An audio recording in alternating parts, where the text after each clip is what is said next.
Hello guys, আসসালামু আলাইকুম। আমি এখন যাচ্ছি আমাদের গাছ থেকে আম পাড়তে। চলে এসেছি আমাদের পুকুর পাড়ে। এটা হচ্ছে আমাদের আম গাছ। এই গাছ থেকে আমরা আম পাড়বো এখন। আমাদের এখানে প্রচুর গরম, এখন প্রায় 40 ডিগ্রি তাপমাত্রা।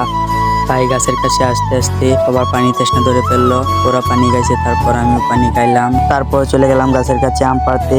দেখেন ও কি করে বান্দরের মতো লাফায় লাফায় গাছে উঠতেছে। গাছে উঠার পর ও গাছ থেকে নাড়া দিবে।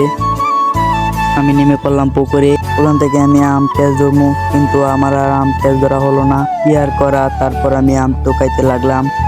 ব্যাগটা রেখে আমি আবার পুকুরে দাঁড়াইছি। ওদিকে গাছ থেকে নেমে পড়তেছে। দেখেন বান্দরের মতো লাফায় লাফায় আবারও গাছ থেকে নামতেছে। এই গাছ থেকে আম পাড়া শেষ। আমরা এখন চলে যাচ্ছি অন্য গাছে আম পাড়তে। প্রচুর গরম লাগতেছে আমার।